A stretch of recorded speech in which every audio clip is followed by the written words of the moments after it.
আজকে আমি চেষ্টা করব নামাজের কাজা নামাজের উপরে একটু আলোকপাত করার। কেননা আমরা ছোট বড় সবাই যারা নামাজ পড়ি অথবা যারা মুসলিম তারা প্রত্যেকেই মোটামুটি কাজা নামাজ এই শব্দটা সম্পর্কে ওয়াকিবহাল। আমরা সবাই কম বেশি নামাজ যখন ছুটে যায় তখন কাজা নামাজ পড়ার চিন্তা করি, খুব বেশি সিরিয়াস হই না নামাজ পড়ার ক্ষেত্রে। আমাদেরকে এটা প্রথমে বুঝতে হবে যে নামাজ কি। নামাজ হচ্ছে আমাদের আত্মার খাদ্য। শরীরে যেমন খাদ্য দরকার, 3 বেলা আমরা খাবার খাই, তেমনি আত্মার খাদ্য হচ্ছে নামাজ। যখন আমাদের কোনো এক বেলার খাবার ছুটে যায়, যেমন লাঞ্চ ছুটে গেল, যখন আমরা ডিনারে যাব, ডিনার তখন আমরা বলবো না যে লাঞ্চ খাচ্ছি, ডিনারই খাচ্ছি। তেমনি নামাজেও কিন্তু আমাদের এটা জানা দরকার যে নামাজ কিন্তু নির্দিষ্ট সময়ের 5 ওয়াক্ত কিন্তু নির্দিষ্ট সময়। এটা এমন না যে সারা দিন শেষে আপনি গিয়ে 5 ওয়াক্ত নামাজ পড়ে নিলেন, এটা হয় না।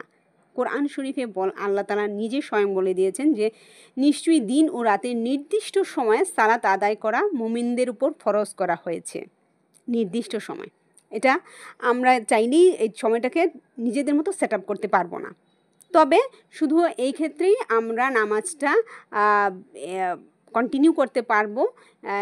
এই ক্ষেত্রে সহিহ হাদিসে আছে, কেউ যদি ভুলে যায় অথবা অতিরিক্ত ঘুমিয়ে পড়ে এবং নামাজ মিস করে যায়, তাহলে তার মনে পড়ার সাথে সাথেই নামাজ পড়া উচিত। কোনো কাফফারা দেওয়ার প্রয়োজন নেই। কোথাও কাজার কথা বলা হয় নাই, এখানে শুধু বলা হচ্ছে কোনো কাফফারা দেওয়ার প্রয়োজন নাই। নামাজের ক্ষেত্রে কোনো কাজা চলে না, এটা আমাদের মনে রাখতে হবে।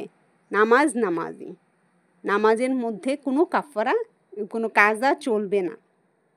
তাই আমাদের প্রত্যেক মুমিনের উচিত নামাজের ক্ষেত্রে আমাদের প্রচণ্ড রকম সতর্কতা অবলম্বন করা। কেননা নবী করিম সাল্লাল্লাহু আলাইহি ওয়াসাল্লাম মৃত্যুর সময় পর্যন্ত আমাদেরকে নামাজ পড়ার ক্ষেত্রে প্রচণ্ড রকমের কনসার্ন করে গেছেন। আল্লাহ তাআলা আমাদেরকে তৌফিক দান করুন যেন 5 ওয়াক্ত নামাজ এট এ টাইম আমরা আদায় করতে পারি। আমিন।